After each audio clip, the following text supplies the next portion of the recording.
నమః శివాయ. ఇప్పుడు మన హిందువులో కూడా చాలా మంది శివరాత్రి ప్రాపర్ గా జరుపుకోవట్లేదు. ఏదో ఆ రోజు నైట్ అవుట్ కోసం సినిమాలకు వెళ్తున్నారు, షికార్లకు వెళ్తున్నారు. అన్నం తినకుండా ఉండడం అని ఇంత టిఫిన్లు చేయడం కాదు. ఎందుకు తినకుండా ఉండాలి? అడ్డమైన సినిమాలు వేసి సినిమాలు చూసేది మనం శివరాత్రిని నడుపుకునేది. ఏమిటి అసలు శివరాత్రి? బ్రహ్మాండ వ్యాప్త దేహుడైనటువంటి ఆ శివుణ్ణి ఆపాతాళ నభస్థలాంత భువన బ్రహ్మాండమా విస్ఫురతు. శివుడు ఏం కోరుకుంటాడండి? అని నీళ్లు పోసి ఓం నమ శివాయ అంటే, 2 ఆకులేసి ఓం నమ శివాయ అంటే నిన్ను దగ్గరకు తీస్తాడు. అది కూడా చెయ్యలేవు నువ్వు. నీకు పుణ్యం కావాలా? పుణ్యం అనేది నువ్వు కొనుక్కుంటే రాదు సార్. పుణ్యం అనేది నువ్వు సంపాదించుకోవాలా. ఎట్లా సంపాదించుకోవాలా? మహాశివరాత్రి అనేది ఏదైతే ఉందో, అసలు మహాశివరాత్రి అనేది మనం ఎందుకు జరుపుకుంటాం? చాలామంది ఉపవాసంతో కూడా ఉంటారు కదా సార్, ఫాస్టింగ్. అసలు ఎందుకు ఉంటారు? అండ్ దీన్ని ఇప్పుడు మన హిందువులో కూడా చాలామంది శివరాత్రి ప్రాపర్గా జరుపుకోవట్లేదు. ఏదో ఆ రోజు నైట్ అవుట్ కోసం సినిమాలకు వెళ్తున్నారు, షికార్లకు వెళ్తున్నారు. ప్రాపర్గా భక్తితో కూడుకున్న శివరాత్రిని చేయట్లేదు అనమాట. దీని ఇంపార్టెన్స్ చెప్పండి సార్. మీరు ఉపవాసము అన్నారు. ఉపవాసము అంటే ఏంటి? ఉపవసించుట, దగ్గరగా ఉండడం. అన్నం తినకుండా ఉండడం కాదు. అన్నం తినకుండా ఉండడం అని ఇంత టిఫిన్లు చేయడం కాదు. ఎందుకు తినకుండా ఉండాలి అది కూడా చెప్తాను నేను. ఇది ఎందుకంటే రేపు రాబోయేది శివరాత్రి, ప్రతి ఒక్కళ్ళు తెలుసుకోవాల్సినటువంటి విషయం. మీకు బాడీలో అంటే ఎనర్జీస్ అన్నీ స్వాప్ అయిన తర్వాత మళ్ళీ ఎనర్జీ తీసుకోవడం మొదలైంది అనుకోండి, బాడీలో క్లెన్సింగ్ సిస్టమ్ ఒకటి ఉంటుంది. ఆ క్లెన్సింగ్ సిస్టమ్ వర్క్ చేస్తుంది. ఉపవాసాల వల్ల జరిగేటటువంటి మేలు అది. అండ్ ఇన్ ఎడిషన్ కొంతమంది సైంటిస్టులు ఏం చెప్తున్నారు అంటే, ఉపవాసాలు ఎక్కువ చేసేటటువంటి వాళ్ళు ఎక్కువ జీవనకాలం బ్రతుకుతారు అని. అండ్ ఉపవాసం ఎట్లా చేయాలి అంటే, మీరు అన్నట్టు సినిమాలకు పోయి, ఇంతకుముందు మా చిన్నప్పుడు కూడా ఈ జబ్బు మనకి మా తరం నుంచే మొదలైంది. ఒకే టికెట్ మీద 3 సినిమాలు వేసేవాళ్ళు. సినిమాలు అడ్డమైన సినిమాలు వేసి సినిమాలు చూసేది మనం శివరాత్రిని నడుపుకునేది. ఏమిటి అసలు శివరాత్రి? ఆపాతాళ నభస్థలాంత భువన బ్రహ్మాండమా విస్ఫురత్ జ్యోతిస్ఫాటికలింగమౌళి విలసత్పూర్ణేందు వాంతామృతై అస్తోకాప్లుతమేకమీశమనిషం రుద్రానువాకాన్ జపే ధ్యాయే దీప్సిత సిద్ధయే ధ్రువపదం విప్రోభిషించేచ్ఛివం బ్రహ్మాండ వ్యాప్త దేహ భస్త హిమరుచ భాసమానా భుజంగై కంఠకాల కపర్ద కల్త శశికళశ్చండ కోదండ హస్త చక్షారుద్రాక్షమాలాసు లలిత వపుషశాంభవ మూర్తిభేద రుద్రాశ్రీ రుద్రసూక్త ప్రకటిత విభవాన ప్రయశ్చంతు సౌఖ్యం. బ్రహ్మాండ వ్యాప్త దేహుడైనటువంటి ఆ శివుణ్ణి ఆపాతాళ నభస్థలాంత భువన బ్రహ్మాండమా విస్ఫురతు చెప్పారు. పాతాళం నుంచి నభం, ఆకాశం మొత్తం విశ్వమంతా వ్యాపించి ఉన్నటువంటి ఆ శివుణ్ణి ధ్యానిస్తూ, మీకు ఇందాక చెప్పాను ఏది, ఏం సార్, అటువంటి విశ్వవ్యాప్తమైనటువంటి దేవుణ్ణి నువ్వు ఎట్లా కొలుస్తావు? ఇట్లా కొలుస్తావు. ఉపవాసం ఉండి ఆయన్ని తలుచుకుంటూ రుద్రం చేస్తూ. లేదు నీకేం చేతరావు, ఓం నమ శివాయ. అందుకే మన వాళ్ళు ఏం చెప్తారు, శివుడు ఏం కోరుకుంటాడండి? అని నీళ్లు పోసి ఓం నమ శివాయ అంటే, 2 ఆకులేసి ఓం నమ శివాయ అంటే నిన్ను దగ్గరకు తీస్తాడు.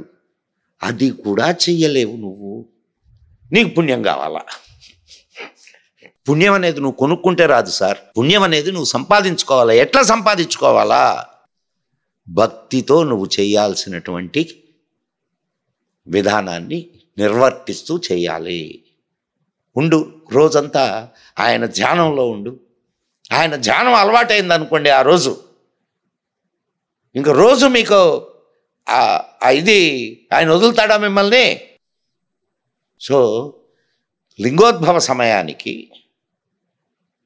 మనం మేల్కొని ఉండి లింగోద్భవ సమయం అయిన తర్వాత, అభిషేకం అయిపోయిన తర్వాత మనం ప్రసాదం తీసుకొని చేయాల. ఇంత ఈ ఒక సిస్టమ్ని ఏర్పాటు చేశారు వేణుగారు. ఆ సిస్టమ్ వల్ల యూ విల్ గెట్ ద రాత్రంతా నిద్రపోకుండా మేల్కొని ఉండాల. So it's a task given to you. మీరు పర్సనాలిటీ డెవలప్మెంట్ ట్రైనర్, మీరు ఒక టాస్క్ ఇస్తారు. టాస్క్ కంప్లీట్ చేయడానికి ఒక సిస్టమ్ చెప్తారు. To achieve something,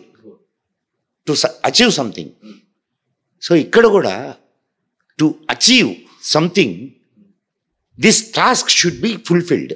right. Me me me mind and body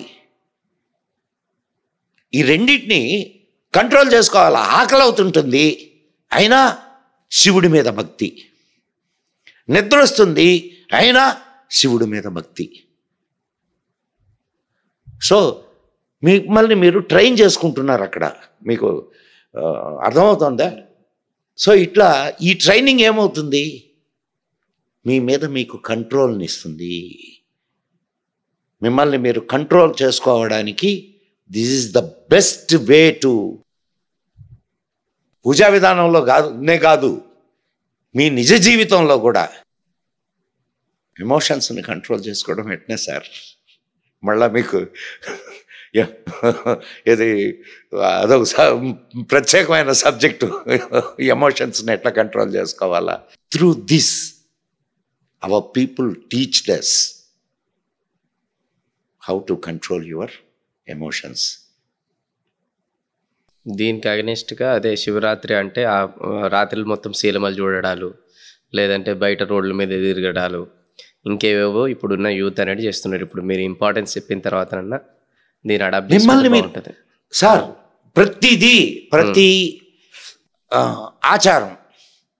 ప్రతి ఆచారం మిమ్మల్ని మీరు కంట్రోల్ చేసుకునేదానికి విధించబడ్డటువంటి ఒక నియమం.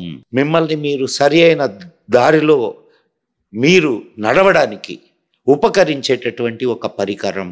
దాన్ని వదిలేసి మనం రాత్రి మేల్కోవాలి కాబట్టి 3 సినిమాలు చూసి మేల్కుందాం, లేకపోతే ప్యాకాట ఆడుకుంటూ మేల్కుందాం. బుద్ధి ఉండదంటే మనకి, అంటే మేల్కుంటే పుణ్యం వస్తుందా? నువ్వు అక్కడ ఏమి నేర్చుకోవాలో అది నేర్చుకోవాలి. ఇప్పుడు అక్కడ ఆ రాత్రంతా కూర్చుంటావు, హాయిగా శివుడి మీద ఉన్నటువంటి అనేక శ్లోకాలు ఉన్నాయి, పుస్తకాలు ఉన్నాయి, చదువుకుంటూ ఉండండి. లేదు ఒక 4-5 నీ చుట్టూ కూర్చోబెట్టుకొని వాళ్ళకి చదివి వినిపించు. లేదు ఎవ్వరు లేరు, నువ్వు ఒక్కడివే కూర్చో, ఒకటి నేర్చుకో. దానివల్ల ఒక మంచి ఉపయోగం ఉంటుందా లేదా? ఈరోజు మనము ఒక దేవాలయానికి వెళ్ళాం సార్. దేవాలయానికి వెళ్ళడం కూడా ఎట్లా తయారైపోయిందంటే ఒక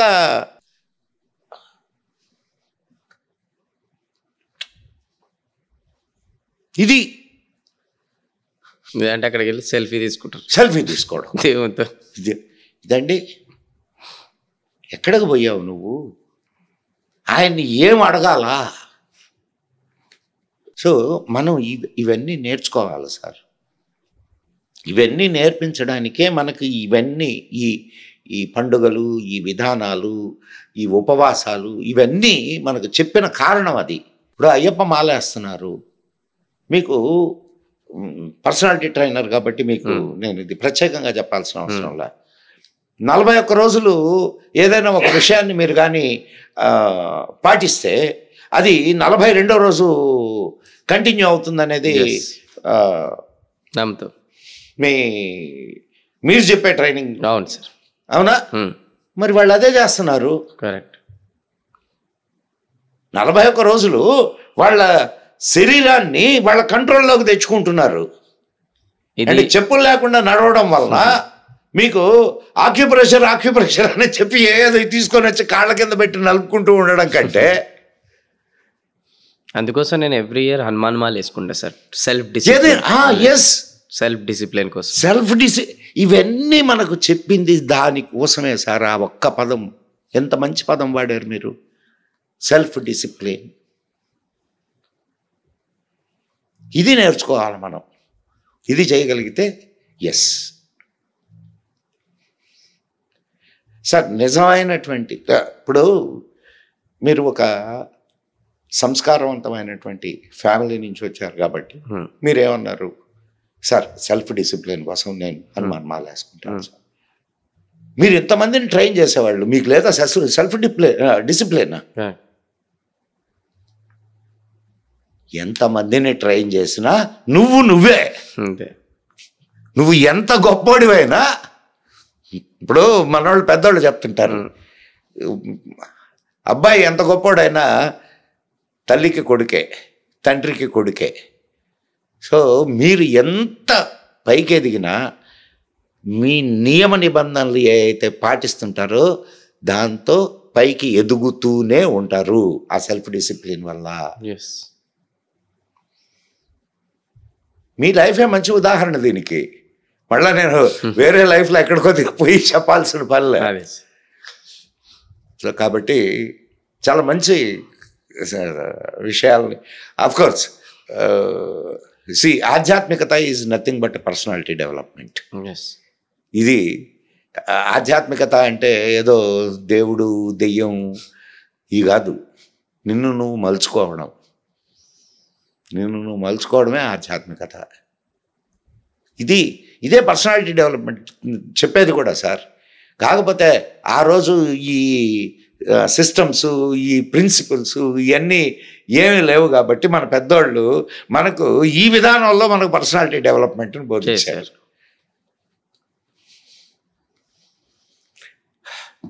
సో దిస్ ఈస్ ద